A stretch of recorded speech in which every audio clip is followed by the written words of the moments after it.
In the span of a few brisk, shattering minutes, the world can be forever changed.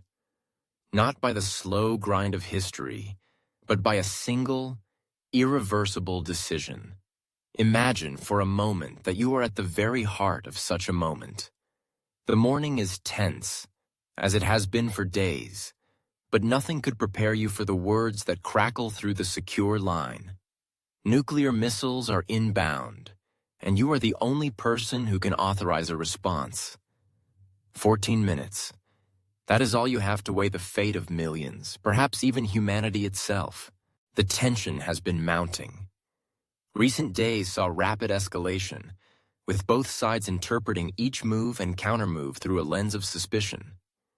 Just this morning, Allied forces began a major aerial defense exercise, an event planned in advance, but now, in hindsight, perhaps a spark misunderstood by the other side.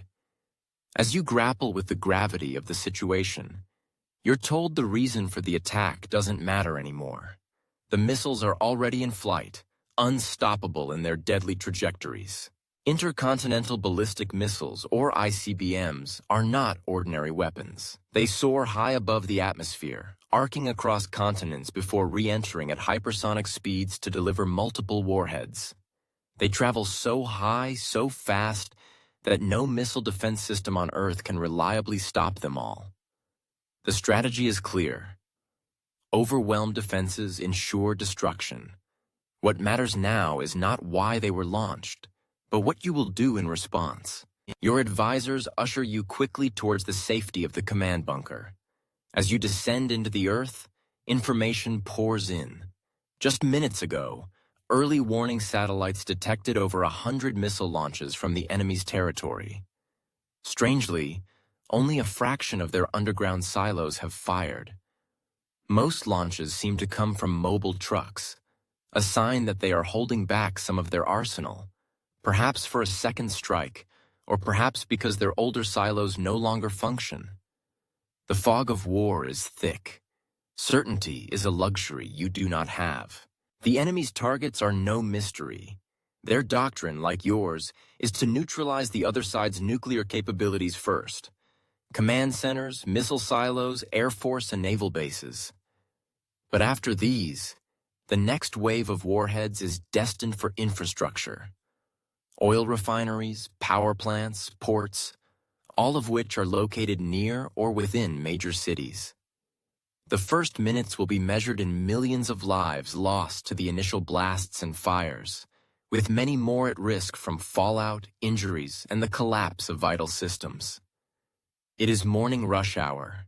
There will be little chance for evacuation. The only hope for those in the cities is to shelter in place and hope the worst passes them by. Time is running out.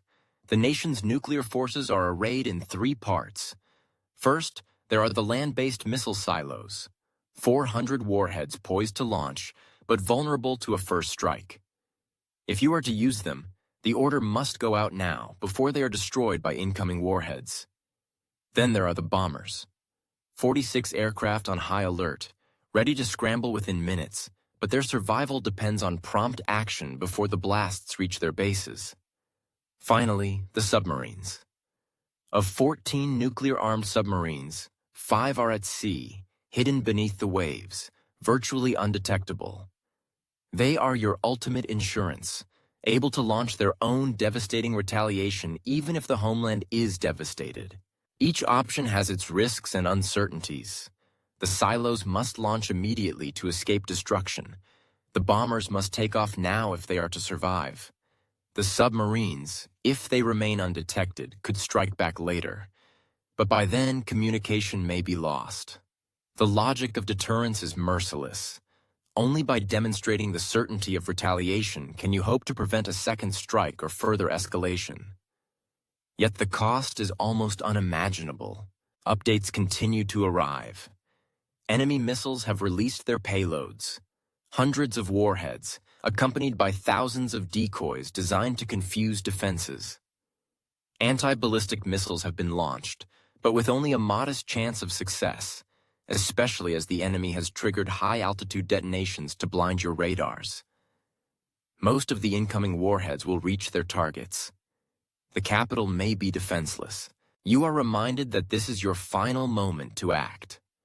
If you do not authorize a counterstrike now, your ability to respond may vanish within minutes, along with much of your nation's military infrastructure. This is the essence of nuclear war, a conflict measured in minutes, not months or years. The decisions made in this narrow window will decide the fate of nations and the course of history. The horror of the situation is not lost on you. A retaliatory strike would inflict millions of immediate deaths on the enemy, with tens of millions more likely to die in the weeks that follow from fallout, fire, and societal collapse. The global climate itself could be altered, plunging the world into a nuclear winter that could threaten billions with starvation and disease, even in countries uninvolved in the conflict. You are reminded, too, that this scenario, while fictional in this telling, is grounded in reality. The world has come perilously close to nuclear war on several occasions. In 1995, a scientific rocket launch was mistaken for a missile attack, bringing Russian nuclear forces to high alert. In 1979, a training tape triggered a false alarm in the United States, nearly resulting in a launch. In 1983, a Soviet early warning system misinterpreted sunlight on clouds as incoming missiles. Each time, disaster was averted by the narrowest of margins, by the calm judgment of an individual, or by pure chance. It is sobering to realize that the power to end civilization rests in the hands of a single person, often with little information and almost no time. Safeguards exist, but every system is fallible, and human error or technical malfunction can have catastrophic consequences. As nations modernize their arsenals and new nuclear powers emerge, the risks only grow more complex. Yet history also shows that progress is possible. During the height of the Cold War, the world's stockpile of nuclear weapons exceeded 70,000. Decades of diplomacy and arms control have reduced that number to about 12,000 today. Every treaty, every warhead dismantled, brings the world a step farther from the brink. Ultimately, the world does not have to remain poised on the edge of annihilation. Incremental change is possible. Each step away from nuclear confrontation is a step toward a safer future. Awareness and action from governments and citizens alike can make a difference. The responsibility, in the end, belongs to all of us. Did you find our videos helpful? Please like and subscribe to our channel so we can be motivated to answer the questions that people are still wondering about.